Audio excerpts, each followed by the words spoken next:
गजा अमन board का पहला इजलास 19 फरवरी को वाशिंगटन में होगा। वज़ीर आज़म शहबाज शरीफ की शिरकत मुतवक्के है। ज़राए के मुताबिक इजलास में गजा की मौजूदा सूरत हाल, जंगबंदी, इंसानी इमदाद और पायदार अमन से मुतालिक उमूर पर गौर किया जाएगा।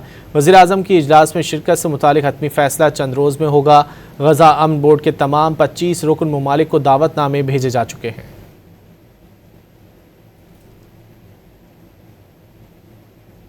गजा अमन बोर्ड का पहला इजलास 19 फरवरी को वाशिंगटन में होगा। वज़ीर आज़म शहबाज शरीफ की शिरकत मुतवक्के है।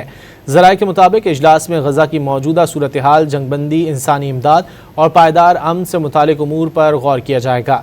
वज़ीर आज़म की इजलास में शिरकत से मुतालिक हतमी फैसला चंद रोज़ में होगा। गजा अमन बोर्ड के तमाम 25 रुकन ममालिक को दावतनामे भेजे जा चुके हैं।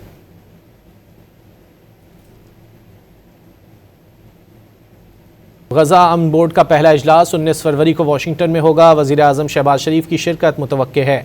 ज़राए के मुताबिक इजलास में गजा की मौजूदा सूरत हाल, जंगबंदी, इंसानी इमदाद और पायदार अमन से मुतालिक उमूर पर गौर किया जाएगा। वज़ीर आज़म की इजलास में शिरकत से मुतालिक हतमी फैसला चंद रोज़ में होगा। गजा अमन बोर्ड के तमाम 25 रुकन ममालिक को दावतनामे भेजे जा चुके हैं।